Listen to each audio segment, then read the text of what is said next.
The Israelites missed it. They didn't protect, they didn't preserve their own inheritance. But you and I will protect our spiritual inheritance. Your family, my family, will protect our spiritual inheritance. Think about it. I got saved many years ago, 1964. And I still remember April 5th. It was that day, that night, around 8:15, 8:30 p.m. I remember, I can see it now, where I stood, and I could see the inheritance presented before me. I never knew this before. I never had this before. Salvation by grace through faith. Salvation by repentance and turning unto the Lord with all my heart, all my soul, all my strength. Salvation. I'm believing in the Lord. I'm believing the totality of the Word of God. I'd been going to church, different churches before that time.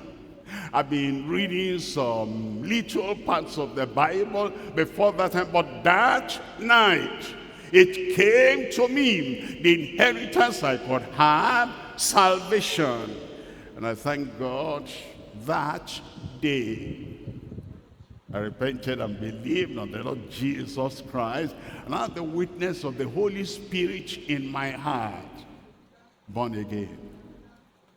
I said born again. And I remember after that, I gave myself to reading the Bible like I never did, and reading Christian literature like I never did. And even though I was, I was studious, I was doing my mass, but on the 17th of November, 1965, I remember I could see where I knelt, how I prayed. This is part of the inheritance, sanctification, purity of heart.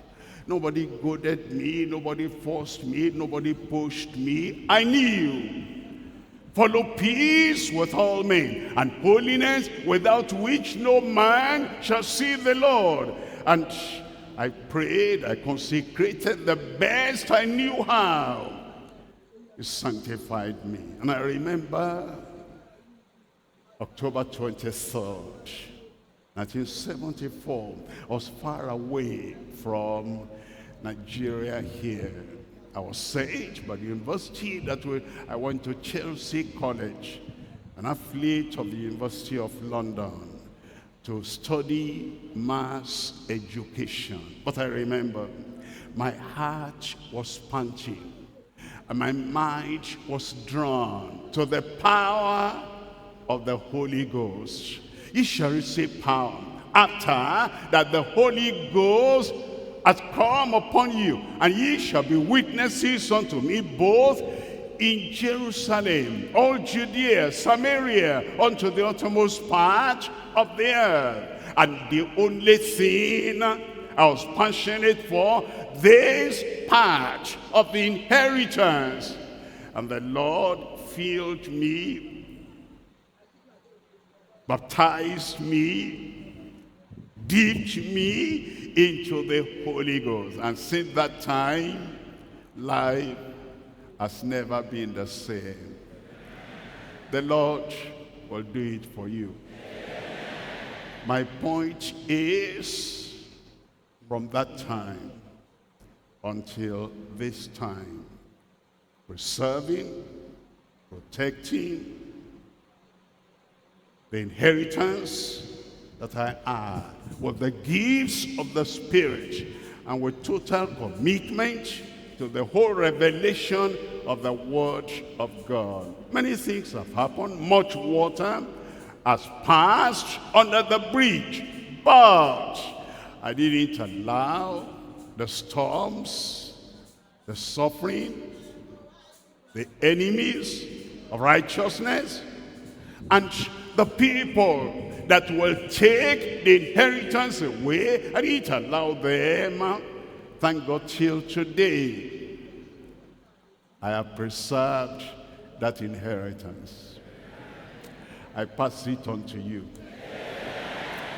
The courage, the conviction, the steadfastness, the focus to preserve this spiritual inheritance, the Lord grant unto you in Jesus' name. Faithful to protect the spiritual inheritance by Jesus. In Revelation chapter 17, verse 14, these shall make war for the Lamb, and the Lamb shall overcome them. For he is Lord of lords and King of kings, and they that are with him are called and chosen and faithful. Called. He has called you. Chosen. He has chosen you. Faithful. The Lord make you faithful. We're looking at three things here. Number one, experiencing and possessing the inheritance in Christ. Number two, exposing and preventing intruders with corruption.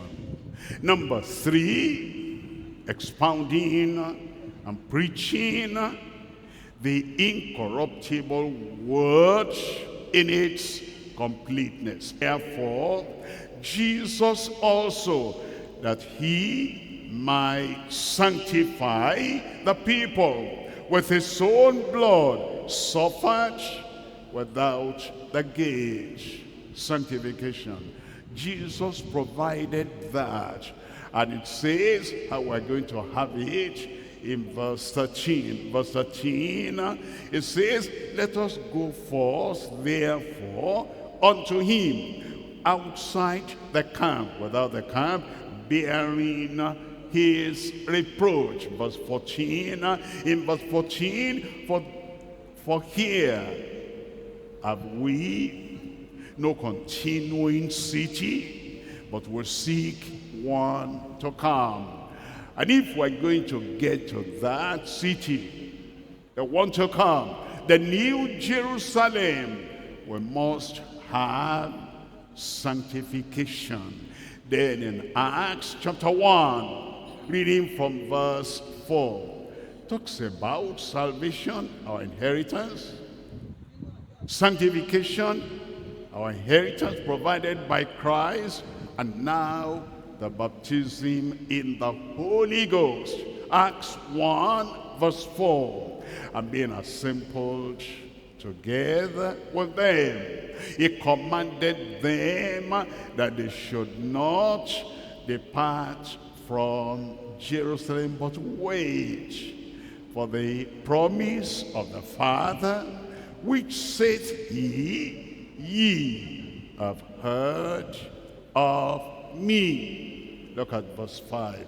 In verse 5, for John truly baptized with water, but ye shall be baptized with the Holy Ghost not many days hence. Look at verse 8. In verse 8, but ye shall receive power after that the Holy Ghost is come upon you, and ye shall be witnesses unto me, both in Jerusalem and in all Judea and in Samaria and unto the uttermost part of the earth. By the grace of God, by the strength of the Holy Spirit, that's what I endeavor to preserve. Not just that we're saved, we're sanctified and baptized in the Holy Ghost, but that we're witnesses unto him preaching the gospel. In Jerusalem here, in Judea here, in Samaria over there, and unto the uttermost part of the earth. Experience that, possess that, preserve that.